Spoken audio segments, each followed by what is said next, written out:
Hi friends, welcome to tech travel Telugu. Friends, ఇక్కడ మీరు చూడొచ్చు Honda highness CB 350 dark మ్యాటీ black colour అయితే మనతో ఉంది.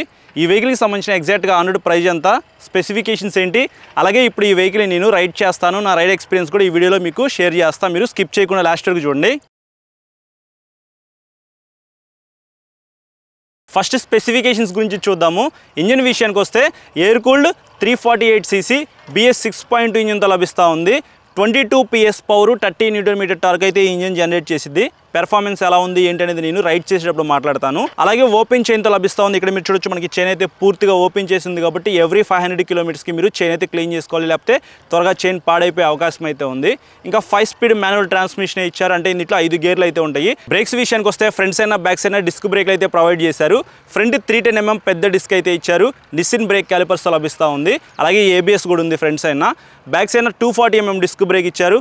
బ్యాక్ సైడ్ కూడా ABS ఉంది, అంటే ఈ వెహికల్లో డ్యూయల్ ఛానల్ ABS అయితే సపోర్ట్ చేసిద్దని చెప్పుకోవచ్చు. సస్పెన్షన్ విషయానికి వస్తే ఫ్రంట్ 41mm టెలిస్కోపిక్ సస్పెన్షన్తో లభిస్తూ ఉంది. అలాగే back side twin hydraulic shocks అయితే ఇచ్చారు. టైర్స్ అండ్ వీల్స్ విషయానికి వస్తే LI వీల్స్ విత్ ట్యూబ్లెస్ టైర్స్తో ఈ వెహికల్ లభిస్తూ ఉంది. ఫ్రంట్ 100 సెక్షన్ టైర్ అయితే ఇచ్చారు. కొద్దిగా పెద్ద వీల్ అని చెప్పుకోవచ్చు, 19 ఇంచ్ వీల్ అనమాట. మీకు బ్యాక్ సైడ్ 17 ఇంచ్ టైర్ అయితే ఇచ్చారు. ఇది మీకు 130 సెక్షన్ టైర్ అనమాట. అంత వైడ్ టైర్స్ అయితే ఏమీ కాదు, బట్ మీకు ఫ్రంట్స్ అయినా పెద్ద వీల్ ఇచ్చారు కాబట్టి పెద్ద స్పీడ్ బ్రేకర్స్ క్రాస్ చేసేటప్పుడు కూడా మీకు ఈజీగా క్రాస్ అవుతుంది అనమాట. అదొక మంచి విషయం అని చెప్పుకోవచ్చు. కానీ కార్నరింగ్ చేసేటప్పుడు చాలా జాగ్రత్తగా రైడ్ చేయాలి. డైమెన్షన్స్ విషయానికి వస్తే గ్రౌండ్ క్లియరెన్స్ వచ్చేటప్పటికి 166mm లభిస్తూ ఉంది. మన ఇండియన్ రోడ్స్కి ఈ గ్రౌండ్ క్లియరెన్స్ అయితే సరిపోయిందని చెప్పుకోవచ్చు. 800mm సీట్ హైట్ అనమాట. ఒకసారి నేను వెహికల్ మీద ఎక్కి కూర్చొని చూపిస్తాను మీకు. నాకైతే కాళ్ళు పర్ఫెక్ట్గా కింద అందినాయి. మినిమం 5.5 కన్నా హైట్ ఎక్కువ ఉండాలి, వాళ్ళకైతే ప్రాపర్గా సెట్ అవుతుంది అనమాట. ఎందుకంటే కొద్దిగా వెయిట్ అయితే ఉంది, 181 kgs వెయిట్ అనమాట. కొంచెం వెయిట్ అయితే ఫీల్ అవుతారు. మొత్తం మనకి మెటల్ బాడీతో లభిస్తూ ఉంది కాబట్టి కొద్దిగా వెయిట్ అయితే ఉండిద్ది అనమాట. 15 litres fuel tank capacity, metal fuel tank అయితే ఇచ్చారు. కొద్దిగా పెద్ద ఫ్యూయల్ ట్యాంక్ అయితే ఈ వెహికల్లో ఇచ్చారు కాబట్టి మీరు లాంగ్ వెళ్ళేటప్పుడు రీఫ్యూలింగ్ అయితే చేయించుకోవాల్సిన అవసరం అయితే ఏం లేదు. సో డైమెన్షన్స్ పరంగా చూసుకున్నట్లయితే ఈ వెహికల్లో మంచి డైమెన్షన్స్ అయితే ఉన్నాయి. ఇంకా లైట్స్ విషయానికి వస్తే ఫ్రంట్స్ అయినా LED హెడ్లైట్ అయితే ఇచ్చారు. రౌండ్ LED హెడ్లైట్ అయితే చూస్తానికి ఇలా ఉండిద్ది. బ్యాక్స్ అయినా మీకు టెయిల్ లైట్ కూడా LEDతోనే లభిస్తూ ఉంది. సిగ్నల్ లైట్స్ కూడా LED ప్రొవైడ్ చేశారు. రౌండ్ కలర్లో చూస్తానికి ఇవి కూడా చాలా బాగున్నాయి అనమాట. అంటే ఈ వెహికల్లో మొత్తం మనకి LED లైట్స్ అయితే ప్రొవైడ్ చేశారని చెప్పుకోవచ్చు. ఇంకా కన్సోల్ విషయానికి వస్తే అనలాగ్ అండ్ డిజిటల్ కన్సోల్ అయితే ఇచ్చారు. ఇందులో మనకి ఏవైతే ఇన్ఫర్మేషన్ కావాలో డే టు డే లైఫ్లో మనం యూజ్ చేసే ఫీచర్స్ అన్నీ కూడా ఉన్నాయన్నమాట. గేర్ ఇండికేటర్ అయితే ఉంది, ఇక్కడ మీరు చూడొచ్చు. అలాగే మనకి డిజిటల్ ఫ్యూయల్ గేజ్ ఉంది. రేంజ్ ఎంతో కూడా మనం తెలుసుకోవచ్చు అనమాట. ఇట్లాంటి మంచి ఫీచర్స్తో మనకి ఈ కన్సోల్ అయితే లభిస్తూ ఉంది. కానీ డిజిటల్ కన్సోల్ అయితే కొద్దిగా చిన్నగా అయితే ఇచ్చారు. కొంచెం పెద్దగా ఇస్తే బాగుండేది అనిపించింది నాకు. హ్యాండిల్ మీద ఉన్న స్విచెస్ విషయానికి వస్తే హ్యాండిల్కి రైట్ సైడ్ రెడ్ కలర్లో ఇంజిన్ కిల్ స్విచ్ అయితే ఇచ్చారు. ఇన్బిల్ట్ సెల్ఫ్ స్టార్ట్ అయితే ఉంది. దాని కింద హజార్డ్ లైట్స్ ఆన్ చేయడానికి ఒక స్విచ్ అయితే ఇచ్చారనమాట. హ్యాండిల్కి లెఫ్ట్ సైడ్ డెడికేటెడ్గా పాస్ స్విచ్ అయితే ఇచ్చారు. అలాగే హై బీమ్ స్విచ్ అయితే ఉంది.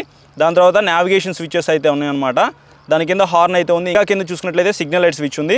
ఇవి మనకి హ్యాండిల్ మీద ఉన్న స్విచెస్ అయితే. స్విచెస్ క్వాలిటీ అయితే బాగానే ఉంది. టాప్ స్పీడ్ విషయానికి వస్తే 130+ అయితే ఈజీగా వెళ్ళిద్ది. మైలేజ్ విషయానికి వస్తే 40 కిలోమీటర్స్ లోపే మీరు ఎక్స్పెక్ట్ చేసి వెహికల్ అయితే పర్చేస్ చేయాలి. ఎందుకంటే కొద్దిగా వెయిట్ ఉంది కాబట్టి మీకు ఎక్కువ మైలేజ్ అయితే రాదనమాట. ఇంకా ప్రైస్ విషయానికి వస్తే 2,69,000 రూపీస్లో ఈ వెహికల్ అయితే మీకు లభిస్తూ ఉంది. మొత్తం మీకు 4 వేరియంట్స్ అయితే ఉన్నాయన్నమాట. సో 4 వేరియంట్స్లో మీకు డిఫరెంట్ కలర్స్తో ఈ హైనెస్ అయితే లభిస్తూ ఉంది. కాబట్టి ఒకసారి మీరు పర్సనల్గా విజయవాడ హోండా బిగ్ వింగ్ షోరూమ్కి అయితే వెళ్ళి మీకు నచ్చిన కలర్ అక్కడ ఉందో లేదో చెక్ చేసుకోండి. అలాగే దానికి సంబంధించిన ప్రైస్ ఎంత ఉందో మీరు ఎగ్జాక్ట్గా వాళ్ళని అడిగితే వాళ్ళు క్లియర్గా ఎక్స్ప్లెయిన్ చేస్తారనమాట. ఇంకా ఇప్పుడు ఈ వెహికల్ని రైడ్ చేద్దాం, నా రైడ్ ఎక్స్పీరియన్స్ మీతో షేర్ చేసుకుంటా. ఫస్ట్ వెహికల్ మీద ఎక్కి కూర్చోగానే నేను అబ్జర్వ్ చేసింది ఏంటంటే సీట్ కంఫర్ట్ అనమాట. సీట్ కంఫర్ట్ బాగుంది, అలాగే హ్యాండిల్ కంఫర్ట్ కూడా బాగుంది. మరీ అంత వైడ్ లేదు, అలాగే మన వైపుకి కొద్దిగా బెండ్ అయిందనమాట. హ్యాండిల్ అయితే కంఫర్ట్ బాగుంది. 90 degreesలో రిలాక్స్డ్గా కూర్చొని లాంగ్ అయితే వెళ్ళిపోవచ్చు. CB 350 RSతో కంపేర్ చేసుకుంటే ఈ వెహికల్ హ్యాండిల్ కంఫర్ట్ ఇంకా బాగుంది. అది కొద్దిగా వైడ్ అయితే ఉండిద్ది అనమాట. కొంచెం లీన్ ఉండిద్ది, బట్ దాంతో కంపేర్ చేసుకుంటే ఇది ఇంకా కంఫర్ట్ అయితే ఉందన్నమాట. చిన్న మీటర్ అయితే ఇచ్చారు. డే టైం విజిబిలిటీ అంతేమీ లేదు. కొద్దిగా పెద్దగా ఇస్తే బాగుంది అనిపించింది నాకు. ఎగ్జాస్ట్ సౌండ్ అయితే మీకు కొంచెం లౌడ్ అయితే ఉంది. ఫస్ట్ గేర్ వేసా.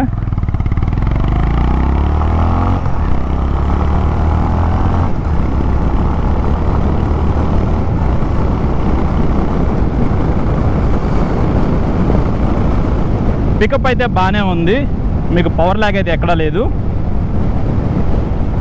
సెకండ్ గేర్, థర్డ్ గేర్లో ఇంజన్ పుల్ అయితే చాలా బాగుంది. ఈజీగా సెకండ్ గేర్లో 80 క్రాస్ అవుతుంది అనమాట. సో అదొకటి నాకు బాగా నచ్చింది. థర్డ్ గేర్లో మీరు ఈజీగా 100 అయితే టచ్ చేస్తారనమాట. ఇంజన్ రిఫైన్మెంట్ అయితే స్మూత్గా ఉంది.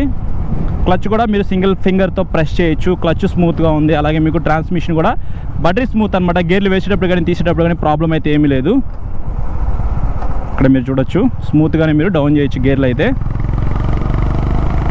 బ్రేక్స్ అయితే చాలా బాగా పెర్ఫామ్ చేస్తున్నాయి బ్రో. ఇందాక నేను చాలా స్పీడ్గా అయితే రైడ్ చేశాను, ఎదురుగా ఒక లారీ అయితే వాడు సడన్గా బ్రేక్ అయితే వేసాడనమాట. సో అప్పుడు నేను గట్టిగా ఫ్రంట్ బ్రేక్ అయితే ప్రెస్ చేశాను. పెద్ద డిస్క్ బ్రేక్ ఇచ్చారు కదా 310mm సైజు, అలాగే మీకు డ్యూయల్ ఛానల్ ABS కూడా సపోర్ట్ చేసిద్ది కాబట్టి నాకు బ్రేక్స్ అయితే చాలా బాగా పెర్ఫామ్ చేసినాయి అనమాట ఇందాక.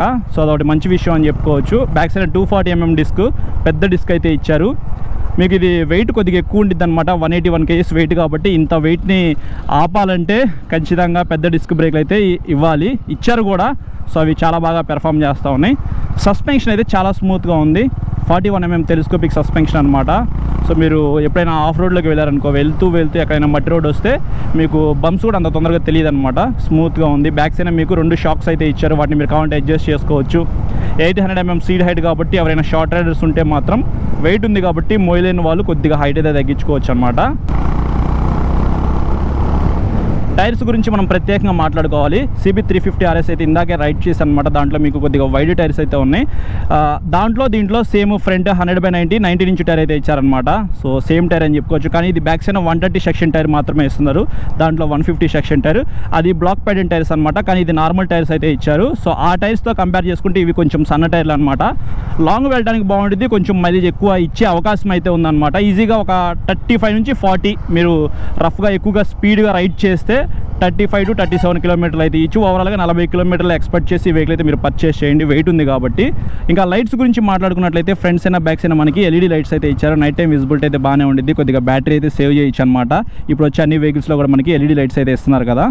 సో కాకపోతే నాకు ఇదే నచ్చలేదు, డిజిటల్ మీటర్ అయితే చిన్నగా ఇచ్చారనమాట.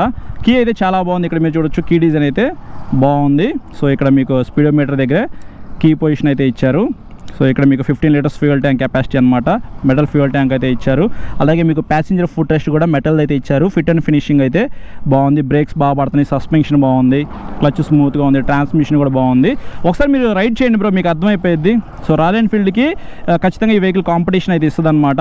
రాయల్ ఎన్ఫీల్డ్కి స్పేర్ పార్ట్స్ కాస్ట్ అయితే కొద్దిగా ఎక్కువ ఉంటాయి అనమాట, కానీ దీంట్లో మీకు చాలా తక్కువలో అయితే స్పేర్ పార్ట్స్ దొరుకుతాయి అనమాట. మెయింటెనెన్స్ కూడా ఈజీగా ఉంటుంది, ఎయిర్ కూల్డ్ ఇంజిన్ కాబట్టి. సో ఆ వెహికల్ వద్దు అని అనుకున్న వాళ్ళు ఈ వెహికల్ ఖచ్చితంగా ట్రై చేయొచ్చు. షోరూమ్కి వెళ్ళి టెస్ట్ రైడ్ చేసిన తర్వాత ఈ వెహికల్ పర్చేస్ చేయండి. ఒకసారి CB350 RS కూడా రైడ్ చేయండి, మీకు ఒక క్లారిటీ అయితే వస్తుంది. సో ఇది హైనెస్కి సంబంధించిన నా రైడ్ ఎక్స్పీరియన్స్ అయితే. ఫ్రెండ్స్ చూసారు కదా ప్రైజ్ అండ్ స్పెసిఫికేషన్స్, అలాగే నా రైడ్ ఎక్స్పీరియన్స్. మీకు మొత్తం 4 వేరియంట్స్లో లభిస్తూ ఉంది, చాలా కలర్స్ అయితే ఉన్నాయన్నమాట. మీరు లైవ్లో చూస్తే ఖచ్చితంగా మీకు అన్ని కలర్స్ అయితే నచ్చుతాయి అనమాట. సో మీ దగ్గర ఉన్న బడ్జెట్ ప్రకారంగా మీకు నచ్చిన కలర్ అయితే ఒకటి మీరు పర్చేస్ చేయండి. దానికంటే ముందు మీరు CB350 అని చెప్పేసి కొత్తగా లాంచ్ చేశారు, అది అలాగే CB350 RS హైనెస్, ఈ 3 వెహికల్స్ని మీరు టెస్ట్ రైడ్ చేయండి. దాన్ని బట్టి మీకే ఒక క్లారిటీ అయితే వస్తుంది, ఏ వెహికల్ పర్ఫెక్ట్గా సెట్ అయ్యింది నాకు అని చెప్పేసి. సో ఇది ఓవరాల్గా వీడియో నచ్చితే లైక్ చేసి మీ ఫ్రెండ్స్ అందరికీ షేర్ చేయండి. మీకు ఏమైనా డౌట్స్ ఉన్నాయనుకోండి ఇన్స్టాగ్రామ్లో ఫాలో అయిన తర్వాత మెసేజ్ చేయండి, నేను మెసేజ్ చూస్తే మీకు ఖచ్చితంగా రిప్లై ఇస్తాను. చాలామంది సబ్స్క్రైబ్ చేయకుండా చూస్తున్నారు, సబ్స్క్రైబ్ చేసుకుని పక్కన బెల్ ఐకాన్ అయితే క్లిక్ చేయండి. Thank you.